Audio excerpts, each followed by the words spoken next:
श्रद्धावंत पुण्यवंत उपासक आणि उपासिकांनो, बुद्धपूजा 3 रत्नांची शरण ग्रहण करून, त्यानंतर पंचशील ग्रहण करून, सूत्रपाठ आदी करून आपण विविध रूपाने पुण्य अर्जन केलेलं आहे. आता आपण धम्मश्रवणाचं पुण्यसुद्धा संचित करूया. ठीक आहे. धम्मश्रवण करणे सुद्धा फार मोठं पुण्य आहे. तर मनामध्ये श्रद्धा ठेवावी की आपण धम्मश्रवणाचं पुण्य संचित करीत आहे आणि हे पुण्य फार मोठं असते. धम्मश्रवणाच्या पुण्याने काय होते, आपल्याला निर्वाण सुद्धा मिळते, नाही का. धम्मश्रवणाच्या पुण्याने आपलं जीवन आपण सुखी बनवू शकतो. त्यामुळे हे फार मोठं पुण्य आहे. तर हे पुण्यसुद्धा संचित करूया. तर आज मी तुम्हाला अतिशय महत्त्वाची धर्मदेशना देतो, जो भगवान बुद्धाने सांगितलेला आहे. ओके. बघा, भगवान बुद्ध असं म्हणतात, आपल्या जीवनामध्ये जे काही सुख आहे, आपण जसे आहोत ते आपल्या कर्मानुसार आहोत.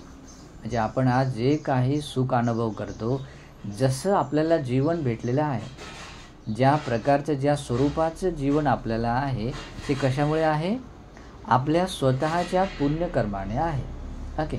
आपल्या जीवनामध्ये कधी कधी दुःख येत असेल, आपण इच्छा करतो ते मिळत नाही आहे, कधी अनेक गोष्टीचा अभाव दिसतो, किंवा या सगळ्या पाठीमागे दुःख येण्यापाठीमागे एकच राहते, पुण्यकर्माचा अभाव असते, किंवा त्या प्रकारचं कोणतं अकुशल असू शकते, किंवा आपल्या जीवनामध्ये सुख येत असेल किंवा जे आपण इच्छा करत ते सहजपणे मिळत असेल, तर ते आपलं पुण्यकर्म आहे, नाही का. ते आपलं पुण्यकर्म आहे की ज्या पुण्यकर्माने आपल्याला त्या गोष्टी मिळत असतात.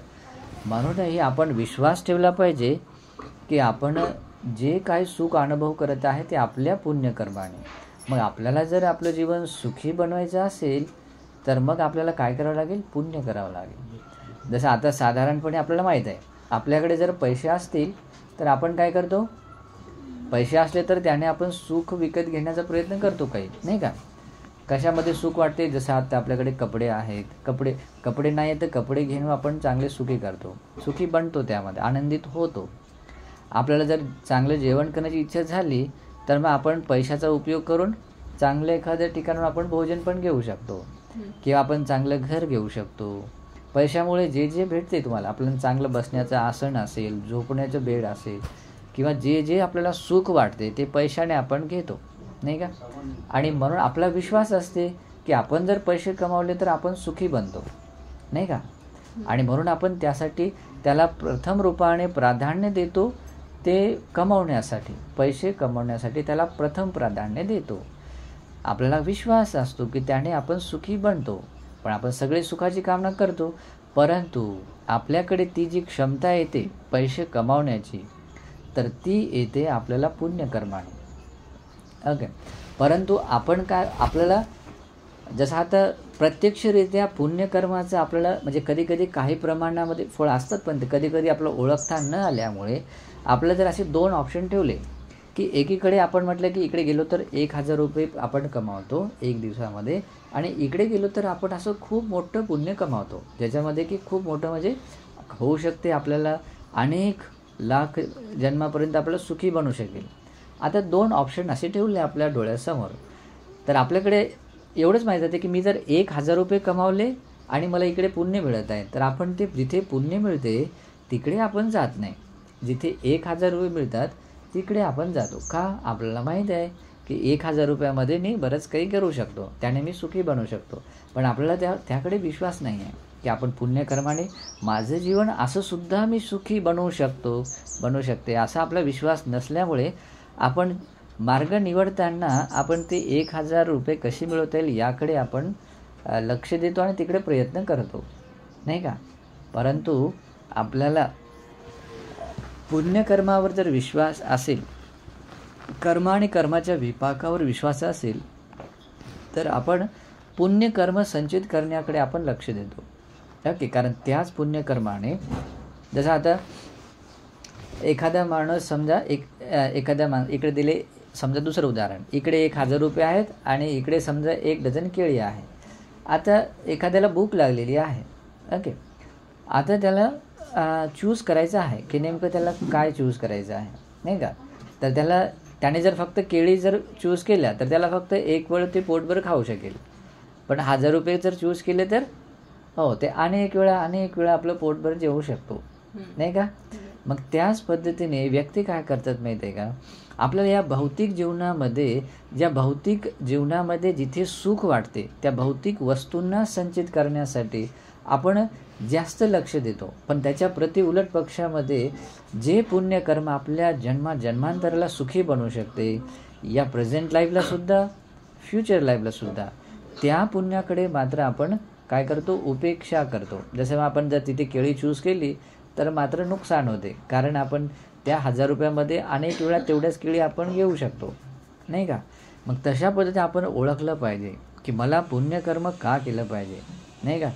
पुण्यकर्माने आपल्या जीवनात काय मिळते, सुख मिळते. मग आपल्याला जी सुखाची कामना असते, आपल्याला जे प्रिय मनाप आहे, आपल्याला काय प्रिय मनाप आहे, या संसारात खूप गोष्टी आहेत. आपल्याला बघा, आपल्याला दीर्घायू बनायला आवडते, आपलं आयुष्य फार मोठं असायला आवडते, आपल्याला शरीराने सुंदर दिसायला आवडते, आपल्याला चांगले कपडे घालायला आवडतात, चांगलं घर आवडते, चांगली फॅमिली आवडते, किंवा ज्याच्यात सुख वाटते ते सगळंच आवडते आपल्याला, नाही का.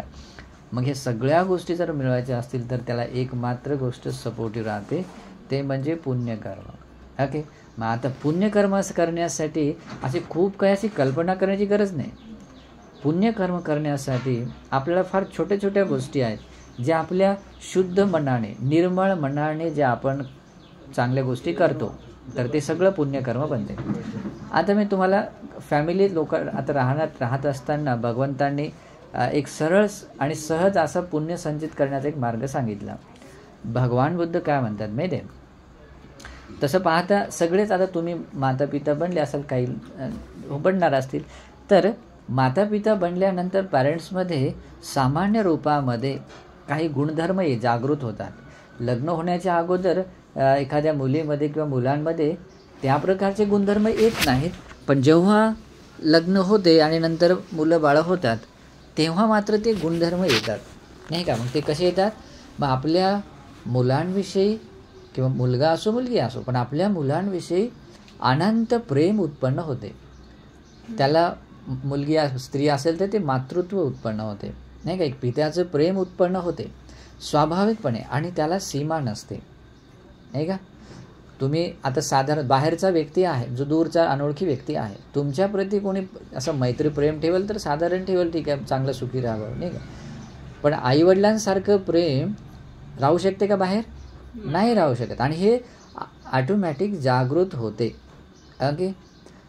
आपल्या मुलांबाळाविषयी आईवडिलांमध्ये अनंत प्रेम उत्पन्न होते, नाही का. जेव्हापासून ते बाळ आईच्या गर्भात येते तेव्हापासून नॅचरली ते प्रेम उत्पन्न होते, आणि त्या प्रेमाला सीमा नसते.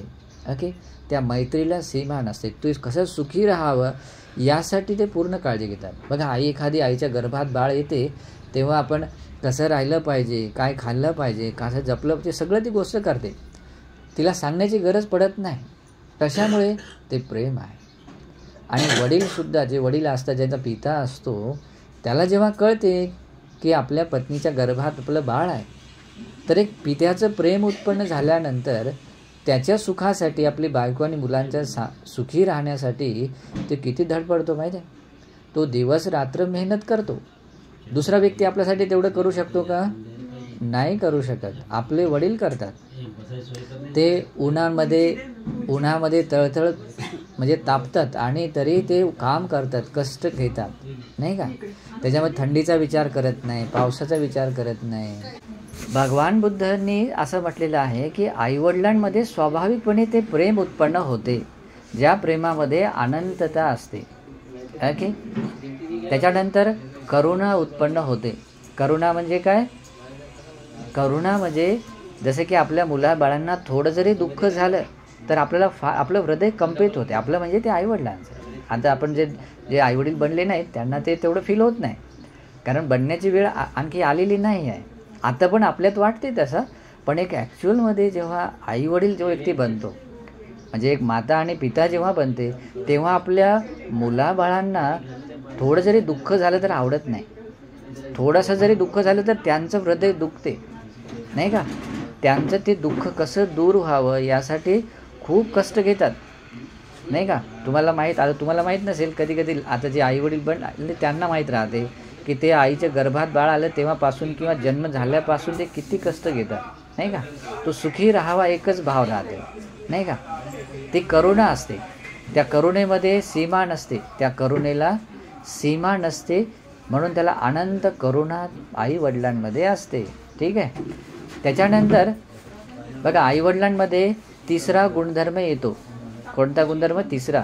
त्याच्या आई आपल्या मुलाबाळांना सुखी बघून, आईवडिलांना खूप सुख मिळते, त्यांना आनंद मिळतो. आपले मुलं बाळं जर आनंदित असतील तर आईवडिलांना जेवढा आनंद होतो तेवढा आनंद दुसऱ्यांना होतो का? नाही हो. ओके. इवन आपल्याला छोटं जरी काय आपला लाभ होतो किंवा आपण सुखी आहे किंवा आपण चांगले आंघोळ करून एकदम नीटनेटके बसलो तरी आपल्या मुलांना असं सुंदर सुखी बघून त्यांना आनंद होतो, नाही का. तर आईवडिलांमधला हा तिसरा स्वाभाविक गुणधर्म आहे, त्याला म्हणतात मुदिता. मुलाबाळांच्या सुखामध्ये सुखी बनणारे आईवडील असतात. ओके. त्याच्यानंतर आईवडिलांमध्ये चौथा गुणधर्म येतो, त्याला म्हणतात उपेक्षा. त्यांच्यामुळे कितीतरी कष्ट घ्यावे लागतात, नाही का. जसं आईला गर्भात ठेवताना सुद्धा, जन्म देताना सुद्धा आणि बाकीचे सुद्धा, हे दोघंही खूप स्ट्रगल करतात. त्याच्यामुळे खूप दुःख सहन करतात.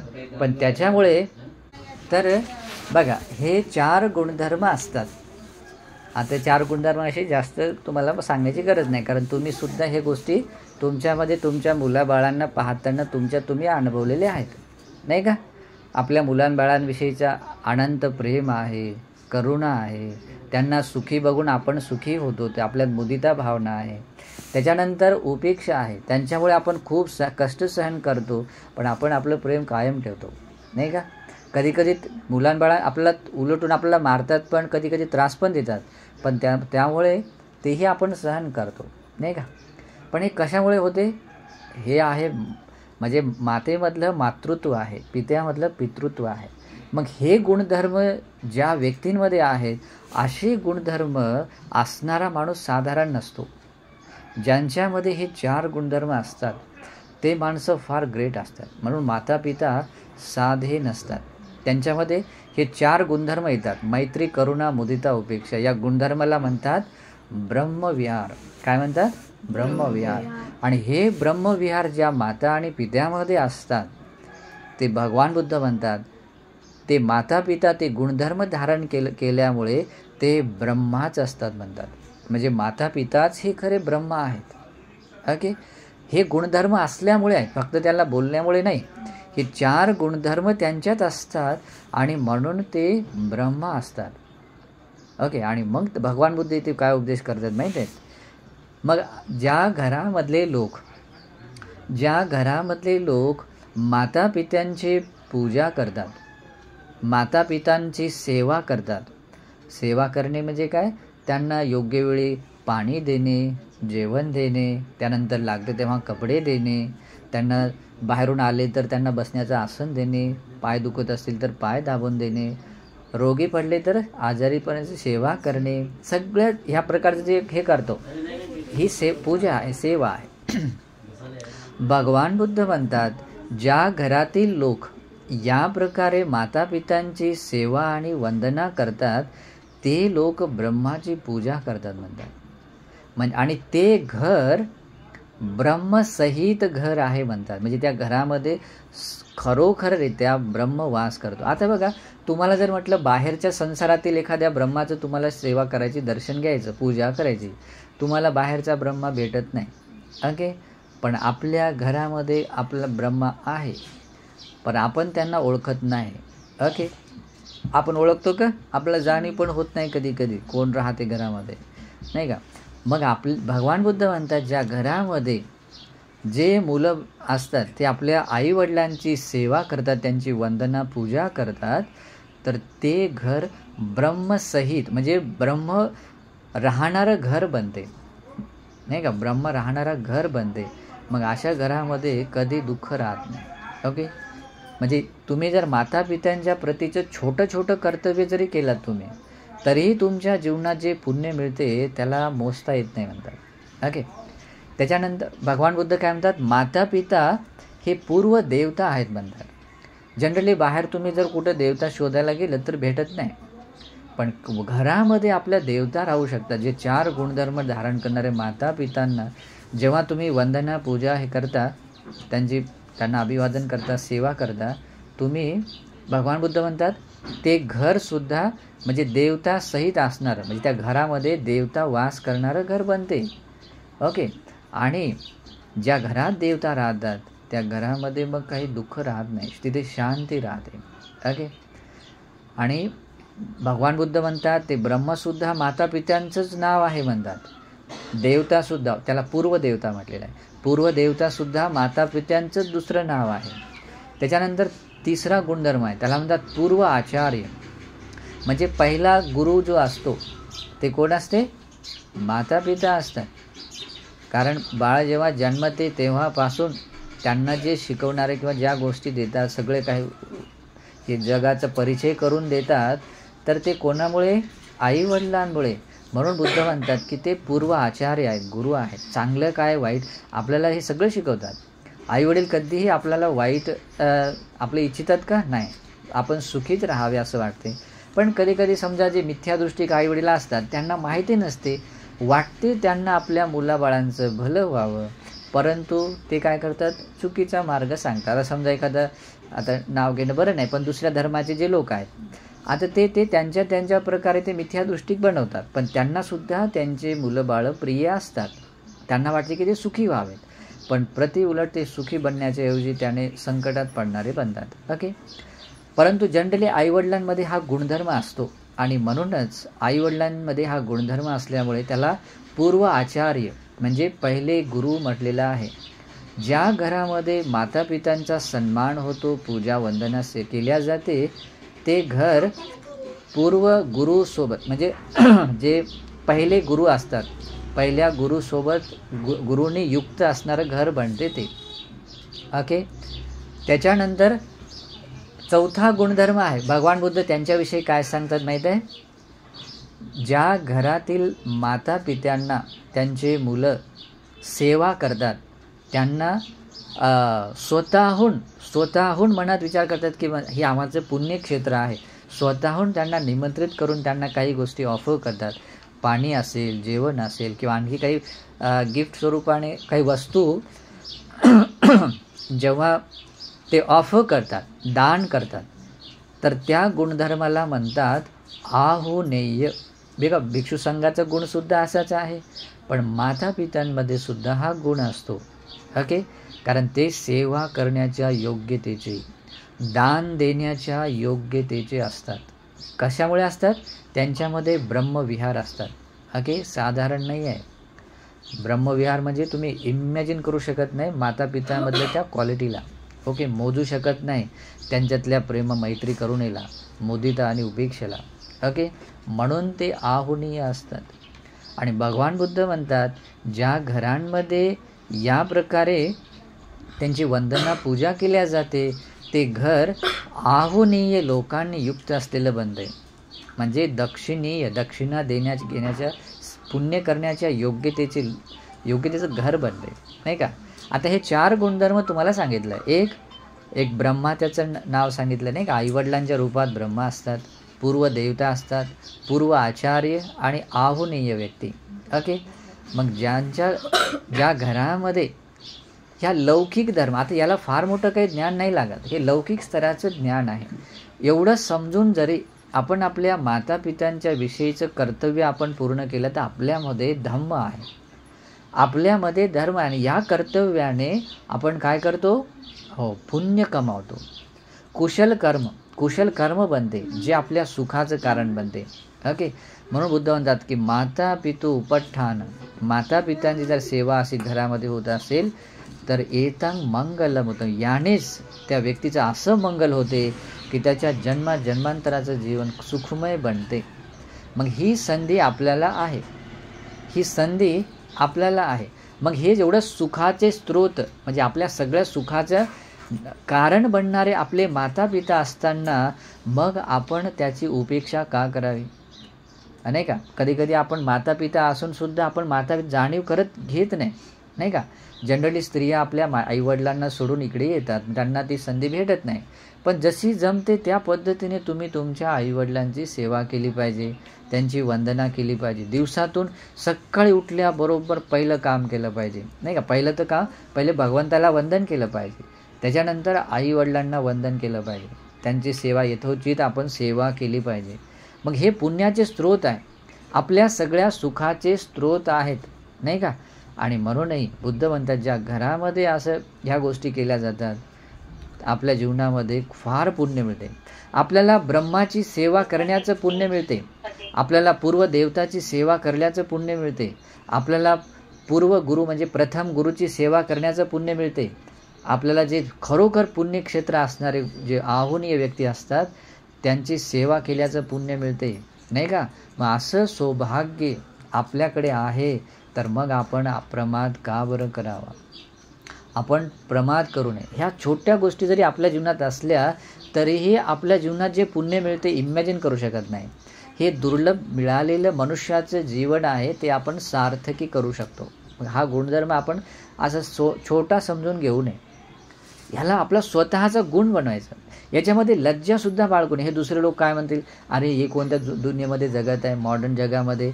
इथे जर प्रायव्हसीच्या नावाने, नाही का, आजकाल नवरा बायको असेच करतात, प्रायव्हसी भेटत नाही आहे आणि म्हणून आईवडिलांना काढून देतात, नाही का. किंवा काहीतरी असे कारण सांगतात, म्हणतात की आता हे बघा भांडणे करतात आणि यांच्यासोबत राहणं अवघड आहे, नाही का. वास्तविक पाहता म्हणजे त्यांना तसं काही सोबत राहणे अवघड नसते. जर आपण म्हटलं की भयावह एखाद्या वाळवंटात दोघांनाच ठेवलं तर करमते का, नाही. आपल्याला वाटते 2-4 माणसं असली पाहिजे. मग ज्यांच्यामध्ये आपलेपणा आहे त्यांच्यामध्ये राहताना मग आपल्याला का वाटते की तेथून मला दूर जायला पाहिजे, नाही का. मग आमच्या याच्यात ॲडजस्ट होत नाही, प्रायव्हसी मिळत नाही, कशामुळे वाटते, नाही का. तसं काही त्याच्या फार काही मोठं हे राहत नाही. हे आपल्यातलं माहिती आहे का, हे क्लेश असतो, नाही का. आपण त्याला आपल्या बुद्धीचा प्रज्ञेचा वापर न केल्यामुळे असते. आपल्याला मिळालं सौभाग्याला आपण म्हणजे समजून घ्या, काय म्हणतात त्याला, म्हणजे फार मोठं सौभाग्य मिळतं. सौभाग्याला आपण माती मोल करून टाकत आहे, म्हणजे आपण त्याला काढून देत आहे, दूर करत आहे. मग आपण हे असं केलं नाही पाहिजे. खास करून जनरली हे स्त्रियांकडून जास्त होते असं, नाही का. कारण काही जरी असलं तरी काहीतरी कारण काढते, ॲडजस्ट करत नाही, सहन करत नाही. समजा ठीक आहे एखाद्या माणसाने थोडा कचरा केला, ठीक आहे उचलून घेतलं, काय फरक पडते. म्हणजे ते कचरा केला म्हणून मीच करते आणि इथंच टाकलं म्हणून काहीतरी कारण काढते आणि चिडचिडेपणामुळे वाटते की नाही यांच्यासोबत नाही राहायचं मला, नाही का. म्हणजे काही मोठं कारण नसते. थोडी सहनशीलता वाढवावी लागते, थोडीशी मैत्री वाढवावी लागते. पण याच गुणधर्माने आपल्याला किती मोठा लाभ होतो माहीत आहे. आपल्या जन्मांतराचं जीवन सुखी बनवता येईल असं सौभाग्य आपल्याला त्यांच्यापासून मिळते.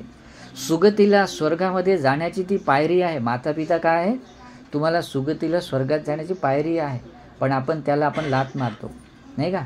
आणि हे दुर्भाग्य आपण कधी असं कमावू नये, नाही का. म्हणून लौकिक धर्म, आता याला फार मोठा धर्म शिकण्याची गरज नाही. तुमच्या या डेली रुटीनमध्ये आपल्या आईवडिलांचा कसा सन्मान केला पाहिजे, कशी सेवा पूजा वंदना केली पाहिजे, एवढं थोडं शिकलं पाहिजे. ओके. मग हा एक गुणधर्म आहे तुम्हाला पुण्य कमावण्याचा. या पुण्यकर्माने भगवान बुद्ध काय म्हणतात माहिती आहे, या पुण्यकर्माला मोजता येत नाही म्हणतात. आईवडिलांना दान दिल्याचं पुण्य, सेवा केल्याचं पुण्य मोजता येत नाही. त्यांचे एवढे उपकार असतात की त्या उपकाराची परतफेड आपल्याला या सेवेने करता येत नाही. ओके. आता याच्याविषयी अनेक सूत्र खूप मोठे आहेत, पण तुम्हाला मी हे यासाठी एवढंच पर्याप्त जे सांगतो, तुम्ही एवढी जरी ड्युटी तुमची पूर्ण केली तरीही तुमचं जीवन हे धन्य आणि सार्थकी होते. ओके. आता ही पहिली गोष्ट आहे. आता सेकंडवाली गोष्ट आहे की तुम्हाला आता आईवडिलांच्या विषयीचं हे केलं पाहिजे. त्यानंतर दुसरं भगवंतांनी सांगितलं, आपले बायको आणि मुलं बाळ यांचं सुद्धा अतिशय सुंदर धार्मिकतेने आपण सांभाळ केला पाहिजे. ओके. धार्मिकतेने म्हणजे आपले आजीविकेचं माध्यमसुद्धा धार्मिक असावं, चांगलं असावं आणि आपले बायकोंचा सन्मान करून तिला धार्मिकतेने भरणपोषण केलं पाहिजे. मुलाबाळांचं सुद्धा भरणपोषण हे पुरुषांची ड्युटी आहे. आणि भगवान बुद्ध काय म्हणतात, जो पुरुष असा करतो ते सुद्धा काय आहे, उत्तम मंगल आहे. बघा त्याला महामंगलसूत्रात काय म्हणतात, पुत्तदारस संगो. पुत्तदारस संगो म्हणजे बायको आणि मुलं बाळ यांचा धार्मिकतेने संग्रह केला, सांभाळ केला तर हे काय आहे, उत्तम मंगल आहे. असं मंगल आपल्याला करता येते. या मंगलाने काय होते, हे आपलं प्रेझेंट लाईफसुद्धा हॅपी बनते, सुखमय बनते, पुढचं जीवनसुद्धा सुगतिमय बनते, नाही का. आणि म्हणूनही आपल्याला मधले हे गुणधर्म असले पाहिजे. त्याच्यानंतर आता डेली रुटीनमध्ये आपल्याला पुण्य मिळण्यासाठी आपण दररोज भगवंताची वंदना केली पाहिजे, दररोज न चुकता. हे आपल्याला मिळालेलं सौभाग्य आहे की आपल्याला भगवान बुद्ध भेटले आहेत, नाही का. ते कशामुळे कोणामुळे भेटले तोही पाठ महत्त्वाचा असतो, तेही आपण कृतज्ञता असलं पाहिजे. त्याच्यानंतर आपल्याला ज्यांच्याकडून मिळते, बुद्धांची शरण मिळते, त्यांच्याविषयी आपण नेहमी कृतज्ञता उपकाराची जाणीव ठेवणारा पाहिजे, त्यांच्याविषयी आपले कर्तव्य केले पाहिजे. आणि आपण मिळालेले या सौभाग्याला ओळखून आपण पुण्य केलं पाहिजे. न चुकता दिवसातून कमीत कमी 2 वेळेस तरी सकाळ आणि संध्याकाळी भगवंताला वंदन केलं पाहिजे. उठल्याबरोबर पहिलं काम केलं पाहिजे. मग हे पुण्यकर्म तुमच्याकडे असेल, तुमचं जीवन खाली नाही, तुमचं जीवन खाली नाही आहे. ओके. या पुण्यकर्माने तुम्हाला जे मिळते तुम्ही इमॅजिन करू शकत नाही, किती सुख तुम्ही प्राप्त करू शकता. भगवंताप्रती कोणी श्रद्धा मात्र उत्पन्न केली तेही माणूस दुर्गतीत जाऊ शकत नाही. ओके. आणि म्हणून आपण अशा श्रद्धेने नेहमी वंदना केली पाहिजे. त्याच्यानंतर आपण नियमितपणे पंचशिलाचं पालन केलं पाहिजे. पंचशील म्हणजे तुम्हाला जे आपण शील आता घेतलं होतं, त्या पंचशिलाचं काटेकोरपणे पालन केलं पाहिजे. ॲडजस्टमेंट नाही केली पाहिजे त्याच्यामध्ये, एवढं काय होत नाही, थोडंसं चालतं एवढं नाही, अशी ॲडजस्टमेंट करू नये. किंवा ठीक आहे आता आपण पालन करतो, पण कधी कधी असा लोभ उत्पन्न झाला किंवा काही कारण उत्पन्न झालं तर आपण असं कॉम्प्रोमाइज नाही केलं पाहिजे. ठीक आहे एवढ्या वेळेस करतो आणि नंतर मग समोर पुन्हा मी पालन करतो, एवढं आता एकदा सील तोडून टाकतो, नाही का. मग ते हिंसेचा असेल, चोरीचा असेल, व्यभिचाराचा असेल, खोटं बोलण्याचा असेल किंवा दारू पिण्याचा असेल, हे 5 शील आहेत ना. मग हे शील आपण आता तोडून नंतर चांगलं पालन करू, असं म्हणून काही कॉम्प्रोमाइज करू नये. ओके. शीलाचं पालन काटेकोरपणे केलं पाहिजे, नाही का. शीलाचं पालन केल्याने सुद्धा फार पुण्य मिळते. त्याच्यानंतर भगवान बुद्ध म्हणतात उपासकांनी केल्या जाणारं पुण्य आहे ते म्हणजे आहे दान दिलं पाहिजे. तर दान देण्यासाठी मातापिता आहेत, तुमच्या घरामध्ये दान देण्याची योग्यता असणारे मातापिता आहेत.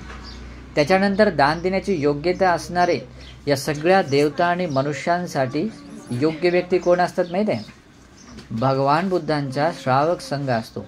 ओके. भगवान बुद्धांचा श्रावक संघ दान देण्याच्या योग्य असतो. बघा वंदनेमध्ये, संघवंदनेमध्ये म्हणतो आपण आहुनीय पाहुनीयो दाक्षिणीयो, नाही का, दक्षिणा देण्याच्या योग्यतेचा. त्याच्यानंतर आहे अनुत्तरंग पुण्यखेतं लोकासाठी, नाही का. आपण म्हणतो या सगळ्या लोक संसारातील प्राण्यांना, देवता मनुष्यांना अनुत्तर पुण्यक्षेत्र असणारा संघ असतो. मग आपल्याला जर सर्वश्रेष्ठ पुण्य अर्जित करायचे असेल तर मग संघाला दिलं पाहिजे. बघा आईवडिलांना दिल्याचं दान पुण्य एवढं अनंत आहे, मग भगवान बुद्धांच्या श्रावक संघाला दिल्याचं पुण्य किती मोठं असेल, नाही का. म्हणून आपण दान दिलं पाहिजे. दान दिल्याने आपण खूप काही पुण्य कमावू शकतो. त्याच्यानंतर भगवान बुद्ध म्हणतात आपण ध्यान भावनाचा अभ्यास केला पाहिजे, नाही का. ध्यान भावना म्हणजे काय, त्याचे 2 पक्ष असतात. ध्यान भावनेचे 2 प्रकार असतात. त्याला म्हणतात एक शमत ध्यान, दुसरं असते विपස්සना ध्यान. मग ह्या 2 प्रकारचं आपण जर ध्यान करू लागलो तर भगवान बुद्ध काय म्हणतात, ध्यान करणाऱ्या व्यक्तीच्या जीवनातसुद्धा एवढं पुण्य मिळते की इमॅजिन करू शकत नाही. आणि ह्या प्रकारचं पुण्य ज्या व्यक्तीकडे आहे त्या व्यक्तीकडे पुण्याचा एवढा खजाना आहे की त्या खजानाला मोजता येत नाही. तुम्ही 1 जन्म काय, 1000 जन्म काय, करोड जन्म काय, कितीही जन्मापर्यंत तुम्ही जरी त्याचा उपयोग केला, तुम्ही खर्च केला, तरीही ते पुण्य खतम होत नाही. ओके. ते पुण्य खतम होत नाही, एवढं अनंत पुण्य मिळते तर एवढ्या ड्युटी जरी तुम्ही केल्या.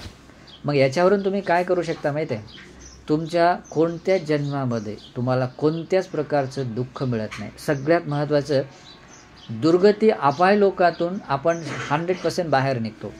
ओके. दुर्गती लोकात जात नाही. 100% आपण सुगतीगामी बनतो. आणि 100% आपण आपलं जर चेतना जर चांगली असेल, परमार्थिक चेतना असेल, निर्वाणाची चेतना असेल, तर आपल्याला याच पुण्यकर्माने निर्वाणसुद्धा मिळते.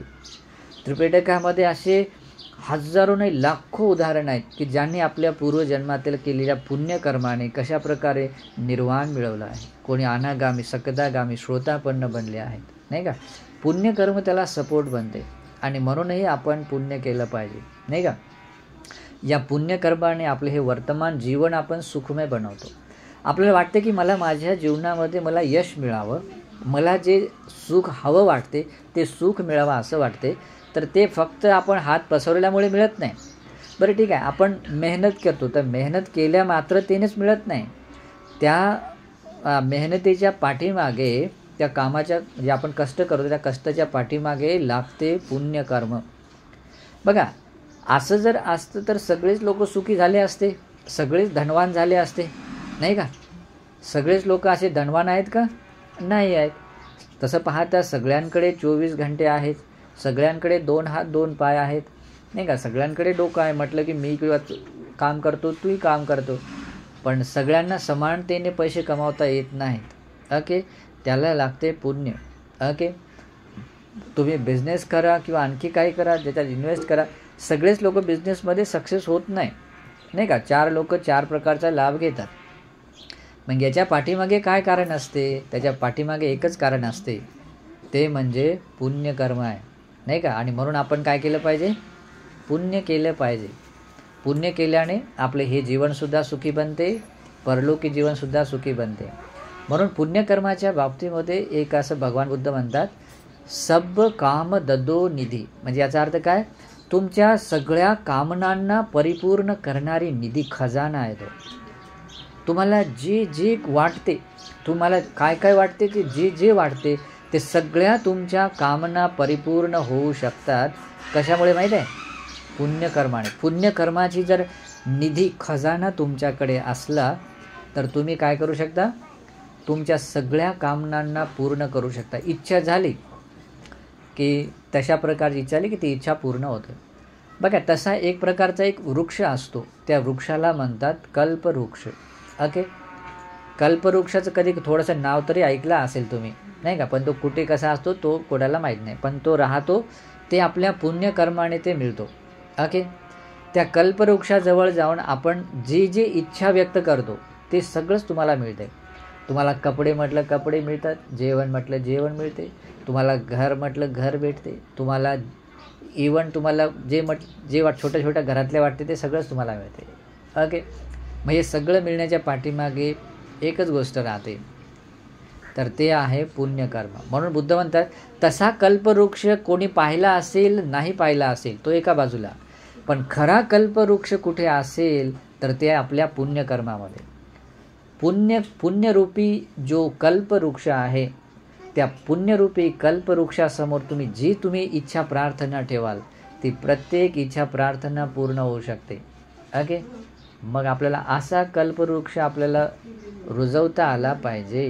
ओके, मग हे आत्ता सांगितलेल्या सगळ्या ड्युटीज तुम्हाला करणं, याच्यातली काही विसरायचं नाही.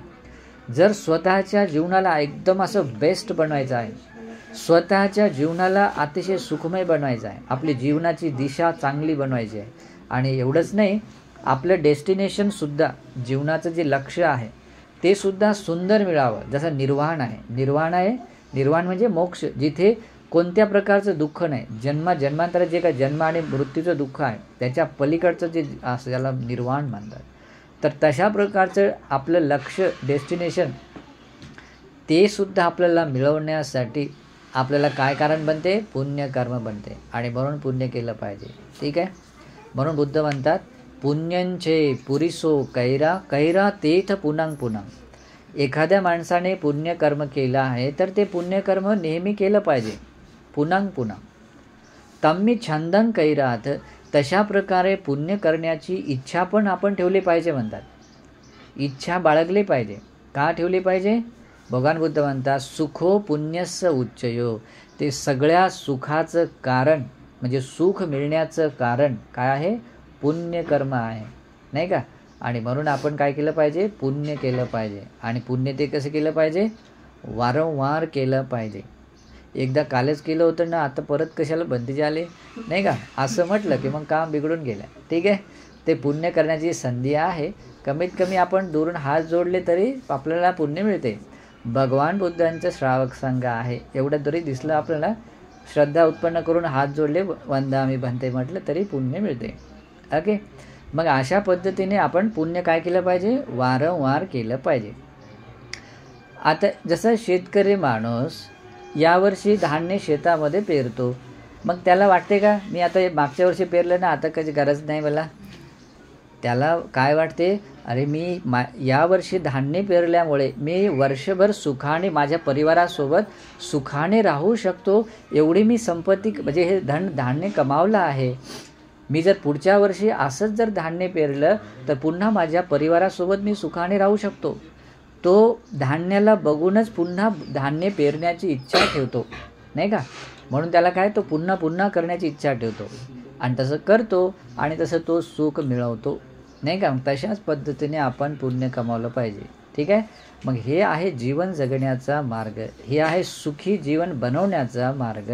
आणि ज्यांना असं करता येते, जीवन जगता येते, ते लोक धार्मिक असतात, ते लोक सत्पुरुष असतात, ते लोक भगवान बुद्धांचे श्रावक बनतात. श्रावक म्हणजे उपासक उपासिका बनतात.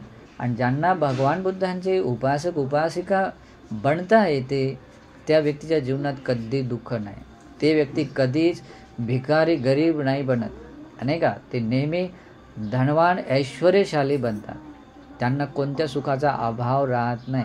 मग असं स्वतःचं मंगल करून घ्यायचं आहे. ओके, तुम्हाला जे जे प्रिय मना वाटते सगळं मिळते. तुम्हाला दीर्घायुष्य मिळते, शारीरिक सौंदर्य मिळते, भौतिक सुख संपदेमध्ये सुख मिळते, तुम्हाला शारीरिक बळ मिळते, प्रज्ञा मिळते आणि सगळंच मिळते. तुम्हाला जे पाहिजे ते मिळते. ओके, म्हणून पुण्यकर्मावर विश्वास ठेवा, स्वतःला धार्मिक बनवा, मिळालेल्या या दुर्लभ जीवनाला ओळखा, या जीवनाला सार्थकी बनवण्यासाठी असं अप्रमादी जीवन बनवा. नाहीतर आपण हे पुण्यकर्म टाळून जर आपण या भौतिक जीवनाला सर्व सुख समजून आपण जर तसं जीवन जगू लागलो तर हे जीवन, भौतिक जीवन काय आहे, आज आहे आणि उद्या नाही आहे, नाही का? इथला भौतिक वस्तू बघा, भौतिक जीवन काही आपल्यासोबत येत नाही, नाही का? आज असते आणि उद्या नाही आहे. माणूस मेल्यानंतर काही घेऊन जाते का? नाही घेऊन जात. त्याला एवढीशी सुई पण घेऊन जात नाही. सुई सोडून त्या बाहेरची वस्तू आहे, आपलं शरीरही घेऊन जात नाही. आणि हे आपण इतरांना सांगतो, पण जे मग सोबत घेऊन जाणारी गोष्ट कमवत नाही. सोबत घेऊन जाणारी कोणती गोष्ट आहे? पुण्यकर्म आहे. पुण्यकर्मच असं आहे जे आपल्याला या जीवनात आपण सोबत ठेवतो आणि हा देह सोडून गेल्यानंतर सुद्धा त्याला सोबत ठेवतो. किती सुंदर आहे. मग असं कमावलं पाहिजे, संपत्ती कमावली पाहिजे. भौतिक संपत्तीसोबत आध्यात्मिक पुण्य संपत्ती कमावली पाहिजे. मग तेव्हा माणूस सुखी राहतो. त्या माणसाचं जीवन एकदम बेस्ट असते. ओके, नाहीतर जगतात तर कुत्रे मांजरे जगतात, तसं जगून काही फायदा आहे का?